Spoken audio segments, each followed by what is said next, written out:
Selamat pagi Pak Rudi dan juga rekan-rekan sekalian.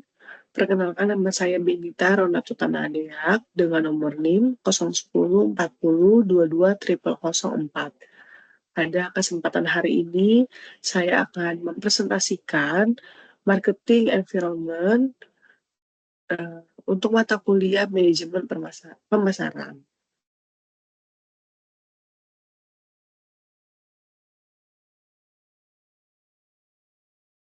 Untuk presentasi yang akan saya bawakan hari ini adalah mengenai analisis lingkungan pemasaran mikro pada perusahaan Indofood. Sebelumnya, marketing environment atau lingkungan pemasaran itu memiliki dua jenis, terbagi menjadi dua jenis utama, yaitu lingkungan mikro.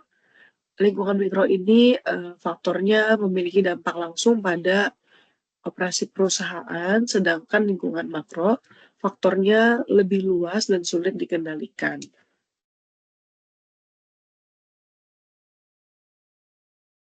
Untuk presentasi hari ini, table of content dapat kita lihat ada pendahuluan, definisi, profil perusahaan, analisis, studi kasus, dan juga kesimpulan. Untuk pendahuluan, Indofood adalah salah satu perusahaan makanan terbesar di Indonesia yang memiliki portofolio produk luas, mulai dari mie instan, produk susu, hingga makanan ringan. Dalam menghadapi persaingan pasar, Indofood harus mempertimbangkan berbagai faktor dalam lingkungan pemasaran mikro, seperti memasok bahan baku, perantara pemasaran,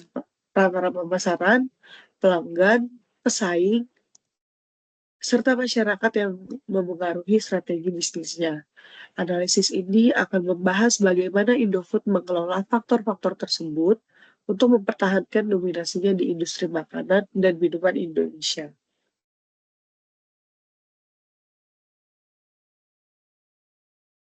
Selanjutnya adalah definisi lingkungan pemasaran mikro. Lingkungan pemasaran mikro adalah faktor-faktor eksternal yang secara langsung mempengaruhi operasi atau strategi suatu perusahaan dalam menjalankan suatu bisnis.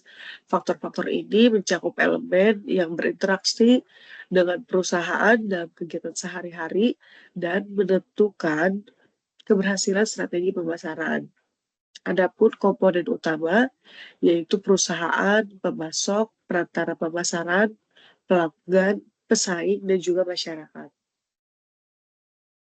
Berikut adalah profil perusahaan dari Indofood.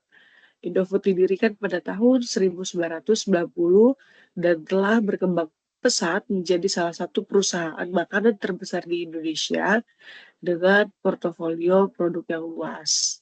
Perusahaan ini tidak hanya mendominasi pasar domestik, tetapi juga mengekspor produksinya ke lebih dari 100 negara di seluruh Indonesia. Keberhasilan Indofood didukung oleh strategi bisnis yang berfokus pada integrasi vertikal, di mana perusahaan mengendalikan seluruh rantai pasokan dari produksi bahan baku hingga distribusi, serta diversifikasi produk untuk memenuhi berbagai segmen pasar dan kebutuhan konsumen. Berikut adalah analisis mikro. Yang pertama itu yang terdapat pada perusahaan. Visinya adalah menjadi perusahaan makanan terkemuka dengan inovasi dan kualitas terbaik. Struktur organisasi yang terintegrasi dari produksi hingga distribusi, serta strategi pemasaran berbasis inovasi dan efisiensi operasional. Yang kedua ada pemasok. Indofood bekerja sama dengan berbagai pemasok bahan baku seperti gandum, minyak kelapa sawit, dan bumbu. Lalu ada pun tantangannya, yaitu ketergantungan pada harga bahan baku global. Lalu ada juga solusi, yang pertama ada diversifikasi pemasok, dan yang kedua adalah integrasi vertikal atau Indo Agri sebagai anak usaha. Berikutnya adalah yang ketiga adanya perantara pemasaran. Distribusi produk melalui agen grosir, retail modern seperti Indomaret atau Alfamart, dan juga e-commerce seperti yang ada di Shopee atau Tokopedia. Lalu berikutnya adalah Indofood memiliki sistem distribusi luas, memiliki anak perusahaan Indofood CBP. Lalu ada juga tantangannya, yaitu persaingan ketat di retail modern. Yang keempat, ada pelanggan, yaitu segmentasi pasar, sebuah kelompok usia, terutama kelas menengah. Untuk strategi pemasaran sendiri ada dua. Yang pertama adalah kampanye iklan di media sosial dan TV.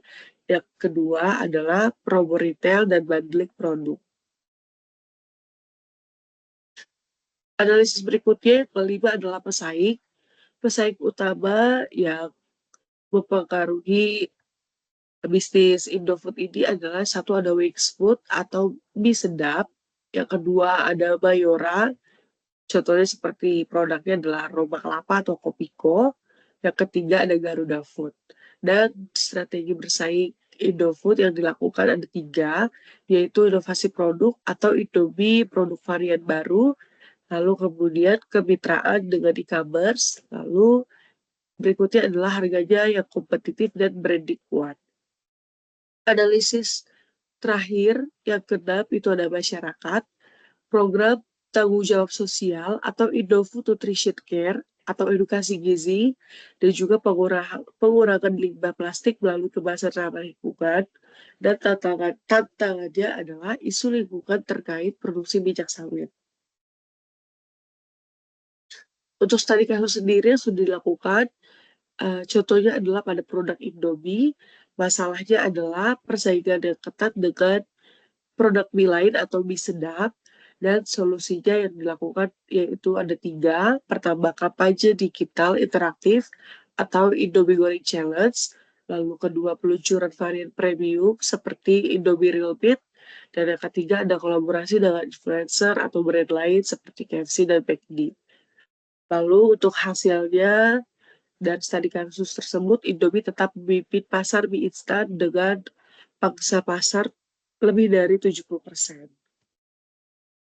Kesimpulan dari analisis presentasi ini, Indofood sukses mengelola lingkungan pemasaran mikro melalui strategi yang inovatif, peran penting memasok, perantara, dan pelanggan dalam strategi bisnis mempengaruhi kinerja atau proses bisnis dari Indofood sendiri, dan juga keunggulan kompetitif Indofood, yaitu brandingnya kuat dan juga distribusinya luas.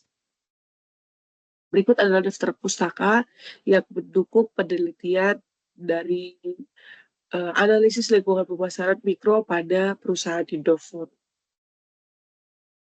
Berikut presentasi dari saya. Sekian dan terima kasih.